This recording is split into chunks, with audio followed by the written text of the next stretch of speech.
आणि आज देशाचे पंतप्रधान नरेंद्र मोदी साहेबांचं अभिनंदन करण्यासाठी आणि त्यांचे आभार मानण्यासाठी खरं तर या पत्रकार परिषदेचं मी आयोजन केलेलं आहे। आणि हे आभार मानत असताना काल भारत ब्रिटन मध्ये जो मुक्त व्यापार करार झाला त्याच्यामध्ये कोकणामधल्या आंबा बागायतदारांना देखील न्याय मिळालाय आणि बाजारपेठेमध्ये शुल्कमुक्त प्रवेश जो ब्रिटनमध्ये झालाय त्याच्यामध्ये आमच्या रत्नागिरी हापूस, देवगड हापूसचा देखील आंब्याचा देखील समावेश झालेला आहे, फणसाचा देखील समावेश झालेला आहे आणि सगळ्यात महत्वाचं मत्स्योद्योग मधले जे काही विषय आहेत त्याचा देखील त्याच्यामध्ये समावेश झालाय। आणि ज्या राज्याचा उद्योग मंत्री म्हणून मी महाराष्ट्राचं काम करतोय तिथल्या MSMEचा देखील या संपूर्ण प्रक्रियेमध्ये समावेश झालाय आणि त्याबद्दल नरेंद्र मोदी साहेबांना महाराष्ट्र सरकारच्या वतीनं मी मनापासून धन्यवाद देतो। खरं तर कोकणामध्ये आंबा, मासे आणि काजू हा आमचा प्रमुख शेतकऱ्यांचा व्यवसाय आहे।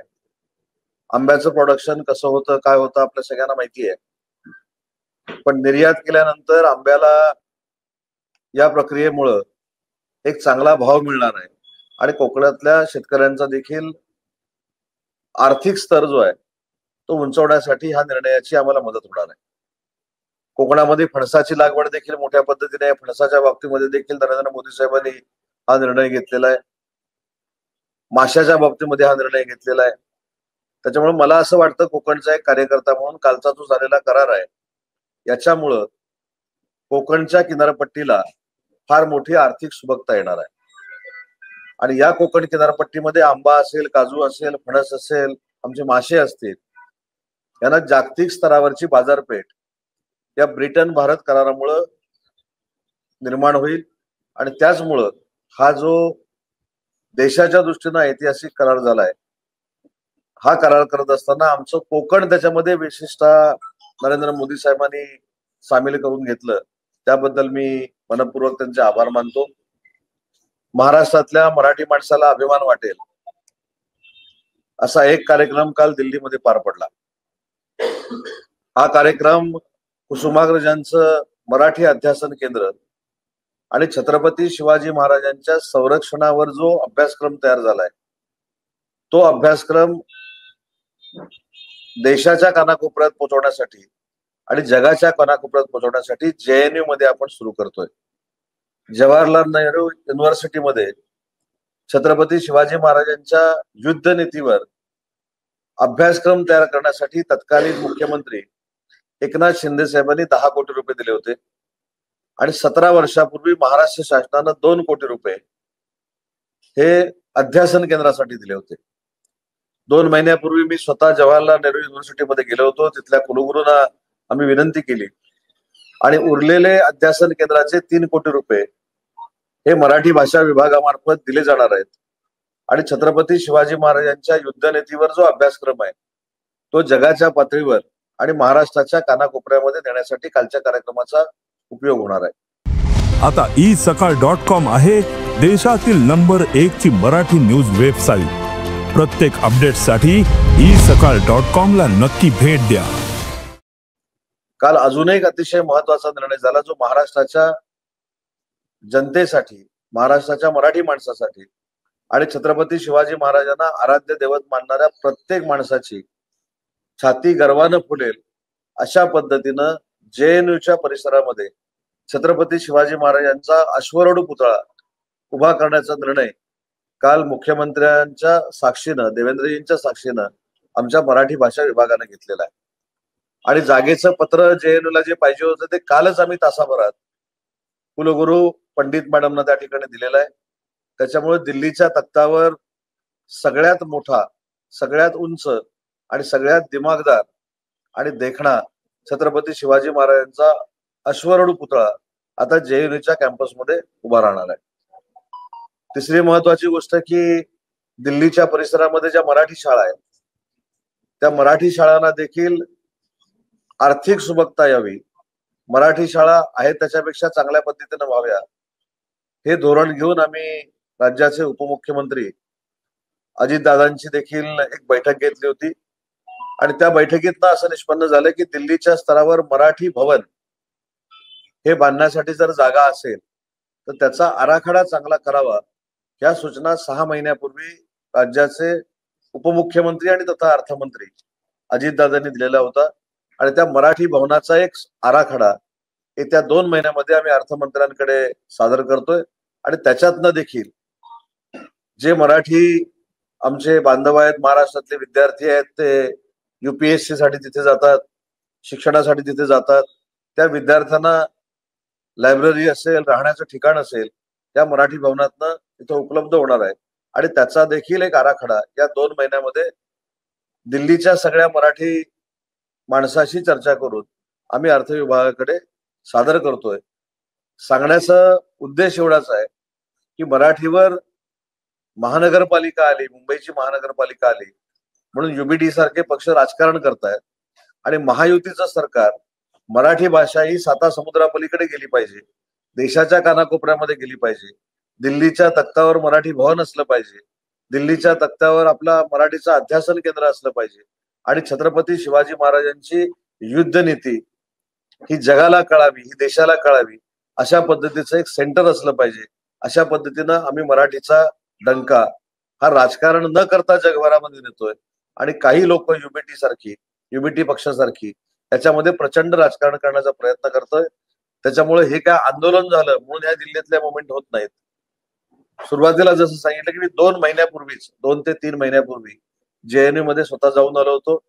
एकनाथ शिंदे साहेबांनी हे 10 कोटी रुपये पूर्वीच ते मुख्यमंत्री असताना वर्ग केलेले होते. कुसुमाग्रजांचं मराठीचं अध्यासन केंद्र निर्माण करण्याचा निर्णय राज्याचे मुख्यमंत्री देवेंद्रजींच्या नेतृत्वाखाली घेतला गेला. त्याच्यामुळे कुठंतरी मुंबईमध्ये आंदोलन होतंय म्हणून दिल्लीत आम्ही कार्यक्रम करतोय अशातला भाग नाही, तर हे पूर्वीपासूनचे कार्यक्रम आहेत. आणि म्हणून मराठी भाषेला जो राजाश्रय आहे तो म्हणजे मायबोली म्हणून आहे, मातृभाषा म्हणून आहे. आणि त्या मराठीला कायमस्वरूपी मोठं करण्याचं कामच सरकार करणार आहे. त्याच्यामुळे मराठीवर राजकारण न करता मराठी ही सर्वांग सुंदर असलेली भाषा जगाच्या पातळीवर पोहोचली पाहिजे म्हणून महाराष्ट्राच्या महायुती सरकारचा प्रयत्न चालू आहे आणि त्याचं मूर्त स्वरूप काल दिल्लीमध्ये आलेलं आहे. मुख्यमंत्र्यांच्या बद्दल जी घोषणाबाजी झाली त्याबद्दल मी त्या खरं तर गोष्टीचा निषेध करतो. मुख्यमंत्री कुठच्या राज्याचे आहेत त्याच्यापेक्षा ते राज्याचे मुख्यमंत्री आहेत आणि त्यांच्या नावानं मुर्दाबाद ही घोषणा देणं मला असं वाटतं की राजकीय संकेतामध्ये बसणारे नाही. परंतु जे छत्रपती शिवाजी महाराजांच्या विरोधात आहेत त्यांनी त्या घोषणा दिलेल्या आहेत. त्याच्यामुळे छत्रपती शिवाजी महाराजांच्या विरोधामध्ये विरोध करणारे काही नतद्रष्ट लोक हे आपल्या देशामध्ये आहेत. हे काल JNUच्या आंदोलनात सिद्ध झालंय आणि त्यांचं लोक काही समर्थन करतायत. त्याच्यामुळं महाराष्ट्राच्या जनतेला देखील कालच्या प्रसंगातनं लक्षात आलं असेल की याच्या मागचं राजकारण काय आहे.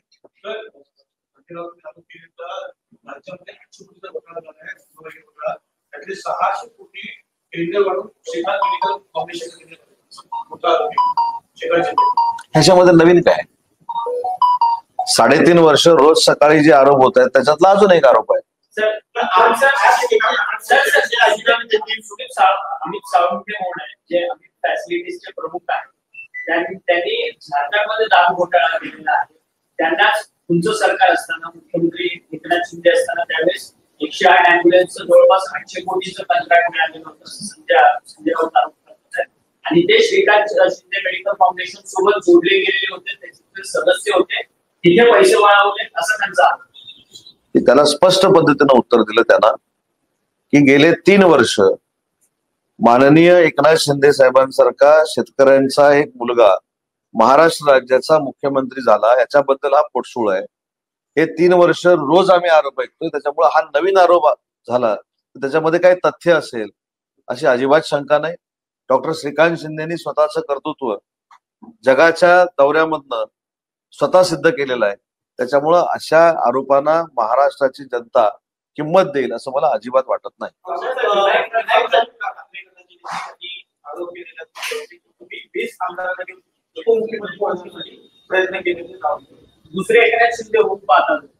असं कोण बोलले?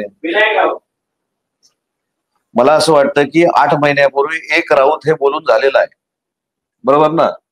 एका राऊतांनी सकाळी पत्रकार परिषद घेतलेली आहे, काल ही संध्याकाळी राऊतांनी परिषद घेतलेली आहे. त्याच्यामुळं दोन्ही राऊतांचा जो काय माझ्यावर आरोप करण्याचा प्रकार आहे हा अतिशय राजकीय बालिशपणा आहे.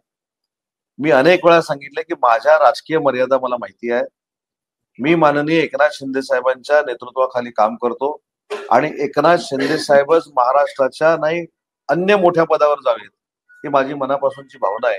आणि माझ्यासारख्या कार्यकर्त्याला त्यांनी उद्योगमंत्री केलं, त्याच्यामुळं अशा पद्धतीनं बालिश राजकीय आरोप प्रत्यारोप करून माझ्यामध्ये आणि शिंदे साहेबांमध्ये कटुता निर्माण होईल असं जर कोणाला वाटत असेल तर त्यांचा घोर गैरसमज आहे. पण त्यांना देखील अशा आरोपामध्ये जर सुख वाटत असेल आणि अशा पद्धतीचे आरोप करून त्यांना सुखानं झोप लागत असेल तर त्यांना माझ्या मनापासून शुभेच्छा आहे.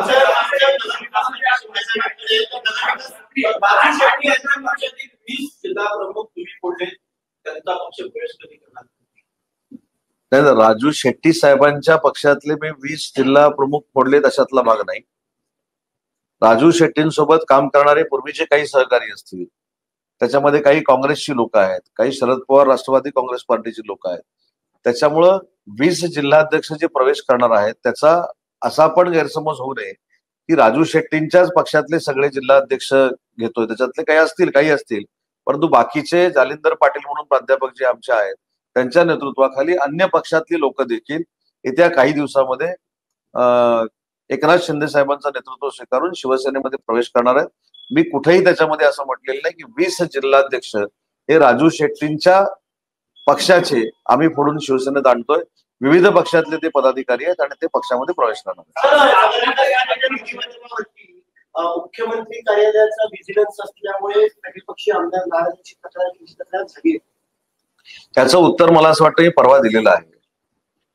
शेवटी राज्याचे मुख्यमंत्री हे कुठच्याही खात्यामध्ये त्याचा अहवाल घेऊ शकतात, त्याचा आढावा घेऊ शकतात आणि ओव्हरऑल करू शकतात.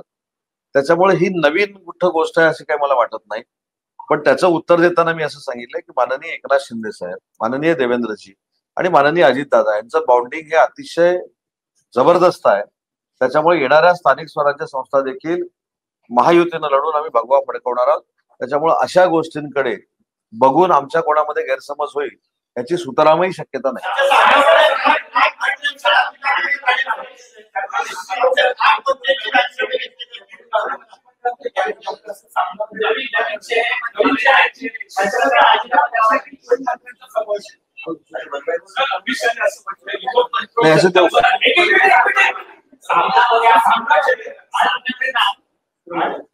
खरं तर मला असं वाटतं की सामनामधला तुम्ही प्रश्न आम्हाला विचारणं हे थोडं आम्हाला संभ्रमात टाकणार आहे.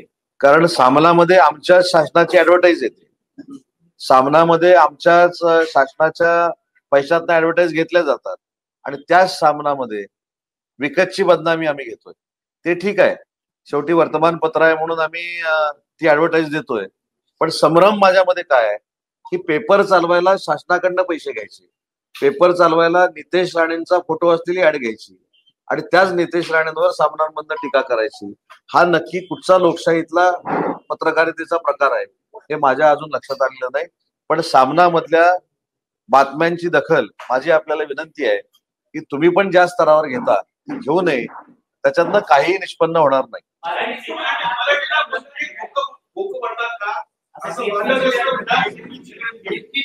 नाही, त्याचं कोण समर्थन करणार नाही. त्यांनी काय म्हटलंय हा त्यांचा वैयक्तिक विषय आहे. शिवसेना म्हणून आमची भूमिका मराठी भाषेवर आणि मराठी माणसावर जर अन्याय होणार असेल तर तो आम्ही खपवून घेणार नाही. परंतु मराठी भाषेबद्दल आमचा सगळ्यांना आदर आहे. मराठी भाषा ही बोलली गेली पाहिजे ही आमची सगळ्यांना विनंती आहे. आणि दुसरी महत्वाची गोष्ट अशी आहे की वंदनीय बाळासाहेब हे देखील सांगायचे की मातृभाषा ही आली पाहिजे, मातृभाषेबद्दल अभिमान असलाच पाहिजे, मायबोलीबद्दल आपल्याला अभिमान असला पाहिजे. पण असं असताना बाकीच्या देशांमधल्या ज्या भाषा आहेत त्यांचा देखील आदर असला पाहिजे.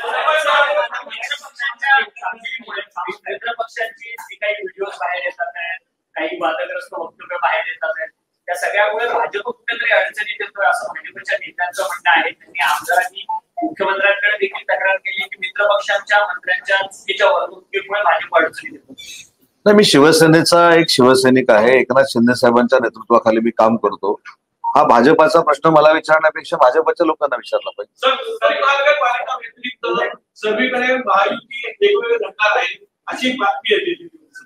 फक्त मुंबई महानगरपालिकेत महायुती असणार आहे, बाकी सर्वीकडे वेगवेगळ्या सणाल.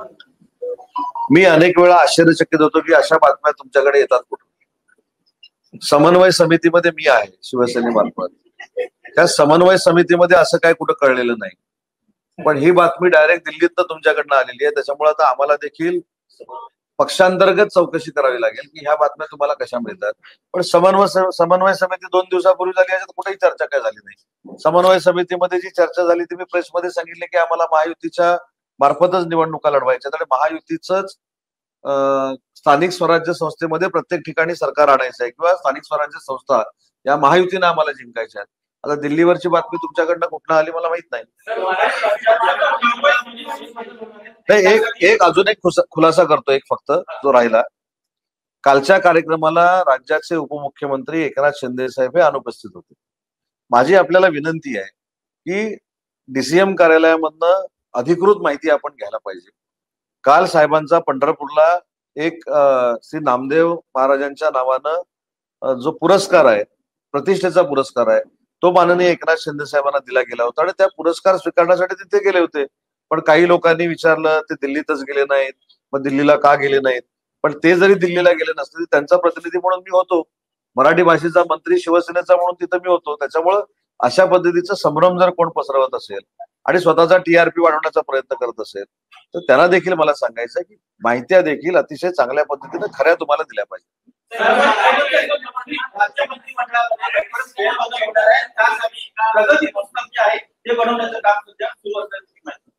प्रगती पुस्तक बनवलंच पाहिजे ना.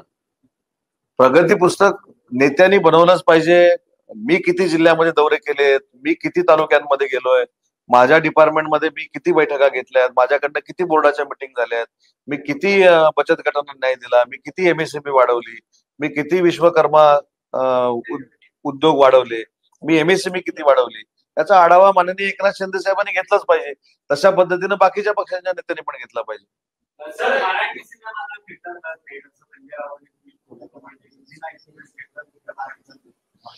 हे महापालिका, मुंबई महानगरपालिका, मुंबईमध्ये मराठी भाषेच्या चित्रपटांना थिएटर मिळत नाही हे आजच कसं काय समजलं. पण तरी देखील त्यांनी केलेली सूचना ही मराठी निर्मात्यांसाठी अत्यावश्यक आहे असं मानून मी मराठी भाषेचा मंत्री आहे. पुढच्या आठवड्यामध्ये सगळ्या मराठी चित्रपटाच्या निर्मात्यांना बोलवून आणि जे कोण थिएटरवाले आहेत त्यांना बोलून, पोलिसांना बोलून, आयुक्तांना बोलून याच्यामध्ये सकारात्मक भूमिका घ्यायला लागेल अशा पद्धतीचे निर्देश थिएटरवाल्यांना दिले जातात.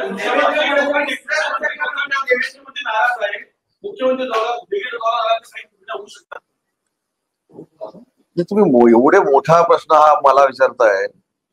मुख्यमंत्री दिल्लीवरनं आल्यानंतर काय करणार आहेत हे मुख्यमंत्रीच सांगू शकतात. देवेंद्र फडणवीस सगळ्याच बिलाचा आता आढावा घेणार आहे. गेल्या मुख्यमंत्री पदाच्या काळात जी काही बिलं होती ती कामात सगळ्याच आपण, माझी विनंती, आपण प्रश्न विचारताना एकनाथ शिंदे साहेबांच्या काळातील कार्यकालाचा आढावा घेणार जसं का महाराष्ट्राच्या सगळ्याच कामांचा आढावा घेणार आहे असं म्हटलं तर ते संयुक्तिक राहील. आपण एकनाथ शिंदे साहेबांनी महाराष्ट्रामध्ये जो विकास केला हा ऐतिहासिक होता. काही फायनान्शियल क्रायसिस सरकारमध्ये असू शकतात, पण एखादी गोष्ट देवेंद्रजींनी केल्यानंतर ती एकनाथ शिंदे साहेबांना अडवण्यासाठी केली असं जे काही एक फेक नरेटिव्ह सेट करण्याचा प्रयत्न होतोय तो कृपा करून कोणी करू नये. एकनाथ शिंदे साहेबांच्या काळातला रिव्ह्यू होणार अशातला माझ्या देखील विभागाचा होणार आहे, गिरीश महाजन साहेबांच्या विभागाचा देखील होणार आहे, चंद्रकांत दादांच्या विभागाचा देखील होणार आहे, नियोजन मधली आणि अर्थव्यवस्था काय ती देखील होणार आहे.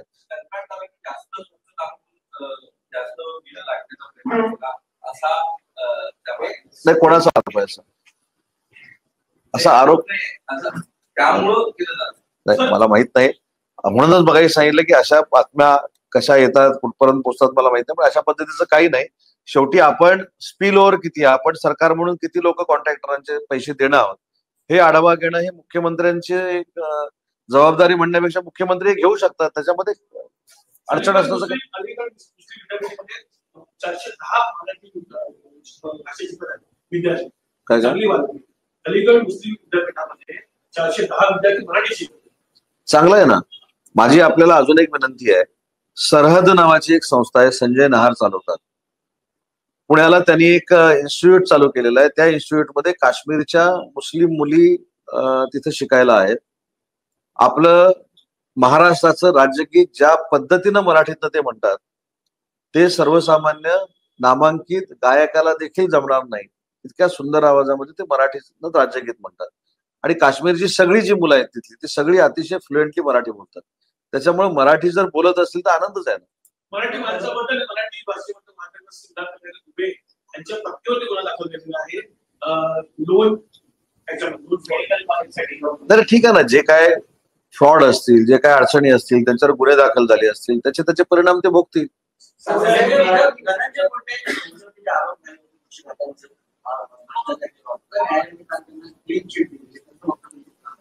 धनंजय मुंडे म्हणतात सत्यमेव जयते आणि त्यांनी आज इंटरव्ह्यू करण्याची नाही, हायकोर्टामध्ये माझ्या माहितीप्रमाणे ही केस चालू होती. उच्च न्यायालयाने निकाल दिला, तो मग धनंजय मुंडेंच्या बाबतीतला असू दे किंवा अन्य कोणाच्या बाबतीत असेल, त्याच्यावर आम्ही प्रतिक्रिया पॉलिटिकल देणं निकालावर हे उचित नाही. सत्यमेव जयते हे ट्विट करून त्याच्यातला मतितार्थ जो काय हा धनंजय मुंडेंनी महाराष्ट्राच्या जनतेसमोर मांडलाय. सर, ऑक्टोबर किंवा नोव्हेंबरमध्ये मुंबई महानगरपालिकेत निवडणूक अपेक्षित अशी माहिती. प्रभाग रचना आणि मतदार यादी करण्याचं काम माझ्या माहितीप्रमाणे सुरू झालेलं आहे. त्याच्यामुळे निवडणुकीची चाहूल लागलेली आहे आणि निवडणुकीच्या चाहूलमुळेच हे सगळं झालं ना. निवडणुकीची चाहूलच जर लागली नसती तर थिएटरला मराठी चित्रपट लागत नाही हा मुद्दा आला नसता. मुंबई गुजरातला जोडली जाणार आहे हा मुद्दा आला नसता. म्हणजे खरं तर माझ्या अगोदर आपल्या सगळ्यांना माहिती आहे की ज्यावेळी मुंबई महानगरपालिकेची निवडणूक येते, महाराष्ट्राची निवडणूक होते, त्यावेळी अशा सगळी डायलॉगबाजी सुरू होते. त्याच्यामुळे एक नक्की झालेलं आहे की ह्या डायलॉगबाजीमुळं आणि फेक नरेटिव्ह सेट करण्याच्या प्रवृत्तीमुळं मुंबई महानगरपालिकेची निवडणूक जवळ आली असं समजायला हरकत नाही. राज्यमंत्री एकनाथ मुंडे यांच्या नावाचं ठळक असलेल्या नावाचं ट्रकमध्ये मद्य विक्री सापडलेली त्यांच्या ताब्यात होते. त्यांचा खर्च नाही. बघा, नाव त्याच्यामध्ये टाकलेलं आहे म्हणून त्यांचा त्याच्यामध्ये समावेश आहे असं काय मला वाटत नाही. परंतु नाव त्यांचं आहे, त्यांनी पोलिसांनी चौकशी करावी. पण एखादे आता काही कार्यकर्ते असतात, आता काही कार्यकर्त्यांनी माझी स्वतःची घरची जी कंपनी आहे त्या कंपनीच्या नावं देखील त्यांच्या डंपरवर टाकली, त्यांच्या गाड्यांवर टाकलेली आहे. आता ती गाडी जर पकडली गेली आणि त्याच्यामधनं अवैध दारूचा धंदा झाला तर का उदय सामंत केला का? तसं माझं म्हणणं की त्याच्यामधनं चौकशी झाली पाहिजे आणि चौकशी झाल्यानंतर जे काय खरं आहे ते स्पष्ट लोकांसमोर येईल. विधानसभा निवडणुकीपूर्वी मराठी भाषेला अभिजात भाषेचा दर्जा दिला, मात्र 9 महिन्यानंतरही केंद्राकडून मराठी भाषेसाठी कुठलाही निधी आला नाही. भाषेच्या विकासासाठी, संवर्धनासाठी कुठलंही राज्य सरकारकडून पाऊल उचललं नाही. त्यामुळे मराठी भाषिकामध्ये मराठी साहित्यिक लेखनामध्ये एक नारायचं सूर सरकारच्या विरोधात. मराठी भाषा मंत्री म्हणून अजून सूर तो काही माझ्यापर्यंत पोहोचलेला नाही, पण माहितीसाठी सांगतो, थोडीफार आपल्याला देखील माहिती असली पाहिजे. मराठी भाषा हा विभाग 65 कोटीचा होता. किती? 65 कोटीचा. महायुतीचं सरकार आल्यानंतर मराठी भाषेचा विभाग हा 350 कोटीपर्यंत गेला. मराठी भाषा भवन हे आता आपल्या जवळच बांधकाम सुरू झालेलं आहे. ऐरोलीला उपकेंद्र सुरू झालेलं आहे. विश्व मराठी संमेलन आपण करतो आणि ज्याचा उल्लेख आपण केलात की अभिजात भाषेचा दर्जा जो मिळालेला आहे, त्या अभिजात भाषेचा दर्जा मिळाल्यानंतर केंद्र शासनानं आपल्याला काय दिलं तर त्याची फार मोठी प्रोसिजर आहे. ते असा प्रस्ताव दिला आणि ते पैसे मंजूर झाले असं होत नाही. त्याला काहीतरी नाविन्यपूर्ण उपक्रम द्यावा लागतो आणि त्याचे प्रस्ताव महाराष्ट्र शासनाच्या मराठी भाषा विभागानं केंद्र सरकारकडे पाठवलेले आहेत. त्याची छाननी होऊन योग्य त्या प्रस्तावाला केंद्र शासन मान्यता देते. अमित शाह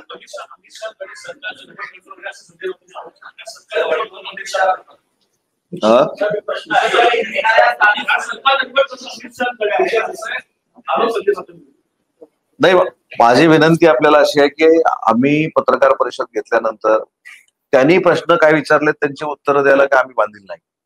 ते टीका मी काय सांगितलं मगाशी देखील, 3 वर्षापासून आतापर्यंत रोज काहीतरी एक नवीन आरोप होतोय.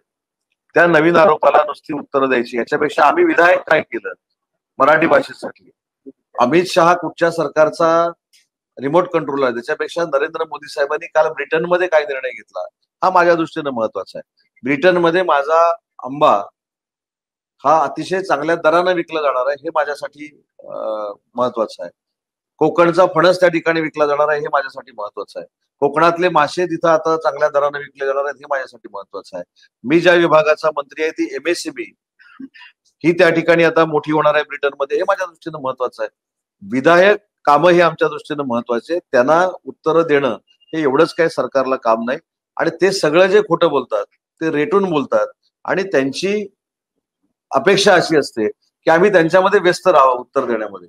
ते उत्तर देण्यामध्ये व्यस्त राहण्यापेक्षा काल जे आम्ही मराठीचं एक केंद्र दिल्लीमध्ये सुरू केलं हे त्या प्रश्नाला उत्तर आहे. येणाऱ्या महापालिका निवडणुकांमध्ये महायुती एकत्र निवडणूक लढणार नाही ही बातमी आहे. पुणे असेल, ठाणे असेल, नागपूर येणार स्थानिक स्वराज्य संस्थेच्या निवडणुका त्यावेळी महायुती एकत्र निवडणूक लढणार वेगवेगळे मुंबई. माननीय शिवसेनेचे मुख्य नेते आमच्या सर्वांचे मार्गदर्शक एकनाथ शिंदे साहेबांची स्पष्ट भूमिका आहे, म्हणजे शिवसेनेची स्पष्ट भूमिका आहे की मुंबई महानगरपालिकेपासून तालुका पंचायत समितीपर्यंत सगळ्या निवडणुका आम्ही महायुतीनंच लढवणार आहोत. सर, हिंदी में जानना चाहिए इंडिया और यूके की जो FTA डील है उसको लेकर महाराष्ट्र को कितना फायदा होगा? कल जो नरेंद्र मोदी साहब ने एक जो हिस्टोरिकल निर्णय ब्रिटेन में जाके लिया है उसका ज्यादा से ज्यादा फायदा महाराष्ट्र के MSME को होगा. और महाराष्ट्र का जो कोस्टल बेल्ट है जहां से मैं चुन के आता हूँ वहां का जो आम है उसको भी अच्छा रेट अभी ब्रिटेन में मिलेगा. हमारी जो फिशिंग कैपेसिटी है वो भी कल के MOU से बढ़ेगी. हमारे जो फिशरमैन है उनको भी अच्छी तरह से बढ़ावा मिलेगा. और इस करार से मेरे ख्याल से महाराष्ट्र के जो छोटे छोटे उद्योजक है उनको भी बहुत बड़ी ताकत मिलेगी. सर, संजय राउत ने दावा किया कि महाराष्ट्र के 4 मंत्री इस्तीफा देंगे और ये आने वाले 1-2 दिनों में इस पर अमित शाह फैसला लेंगे. पिछले 3 साल से हर सुबह यही आरोप प्रत्यारोप शुरू है. हर रोज ये आरोप प्रत्यारोप जब से शुरू है उसके बाद हमने विधानसभा का चुनाव लड़ा है और हमने जो सीट लड़ी थी उसमें से 78% विधायक हमारे चुन के आए, यही उनको आंसर है. खासकर मुंबई अहमदाबाद में वहाँ पे जाते वक्त अक्सर आपने वैसे ही भारत के गुजराती प्लेट देखी होगी तो रेस्टोरेंट से क्या काठियावाड़ी मनसे के लोगों ने वहाँ पे फूड उतरवाए हैं, कहा है कि अब उतरवाइए वरना हम अपने स्टाइल डालेंगे. वहाँ के व्यापारियों ने होटल उसमें दहशत है, नाराजगी किस तरह से देखते मराठी की बात गुजराती नहीं. ये मुझको ऐसा लगता है कि ये सब अभी जो स्थानिक स्वराज्य संस्था के चुनाव आ रहे हैं इसलिए सब बनाई हुई राजनीति है. लेकिन उसमें क्या करना है, कैसे आगे जाना है, क्या होगा ये पुलिस देखेगी ना. आंदोलन तो बढ़ रहा है ना कि मराठी साहब नहीं, मराठी का आंदोलन मराठी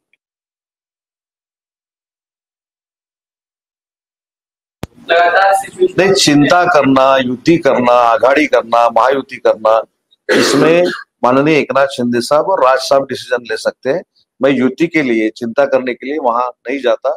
अगर उनका बुलावा आया तो मैं खुद वहां जाऊंगा. महानगरपालिका के चुनाव होने हैं लेकिन एक तरफ देवेंद्र फडणवीस जी का बयान आया था कुछ दिनों पहले कि हम महायुति में लड़ेंगे लेकिन महायुति में लड़ना हर जगह संभव नहीं हो पाएगा, कुछ जगहों पे अलग लड़ेंगे. शिवसेना की भूमिका एकनाथ शिंदे साहब के नेतृत्व में यही है कि मुंबई महानगर पालिका से लेके तालुका पंचायत समिति जो रहती है उस तक हम महायुति से ही चुनाव लड़ेंगे. धन्यवाद.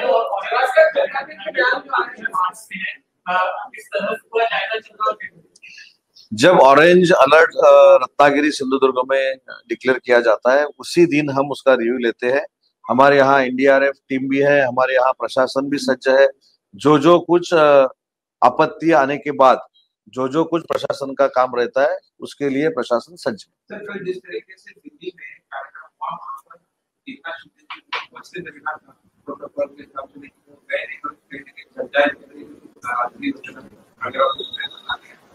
नहीं, एकनाथ शिंदे साहब क्यों नहीं आए, इसका रीजन आपको भी सबको मालूम है, क्योंकि आपने भी एकनाथ शिंदे साहब का जो प्रोग्राम था वो लाइव दिखाया है। वो पंढरपुर में थे, संत नामदेव महाराज के नाम से उनको जो पुरस्कार दिया गया था वो स्वीकार करने के लिए वो पंढरपुर में थे, आपने ही लाइव दिखाया था।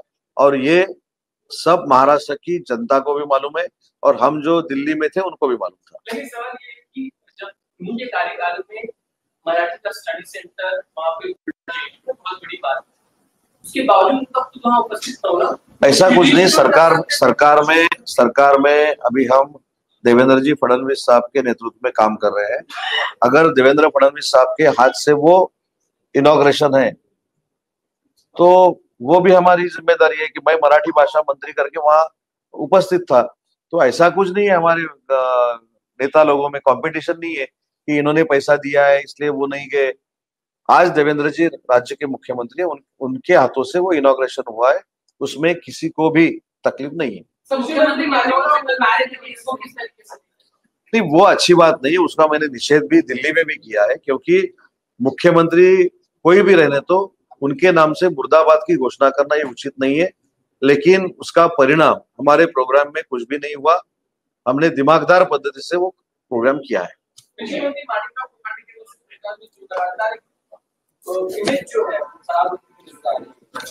क्या उनको बदला जाना चाहिए? नहीं, उसका निर्णय महाराष्ट्र राज्य के मुख्यमंत्री देवेंद्र जी, हमारे नेता एकनाथ शिंदे साहब और अजित दादा वो डिस्कस करके जो कुछ करना है वो करेंगे। धन्यवाद। देश विदेशातील प्रत्येक घडामोडींचे लाईव्ह अपडेट मिळवण्यासाठी आता साम टीव्हीच्या सर्व सोशल मीडिया प्लॅटफॉर्मला लाईक, फॉलो आणि सबस्क्राईब करा। तसंच सर्व नोटिफिकेशनसाठी बेल आयकॉन प्रेस करायला विसरू नका।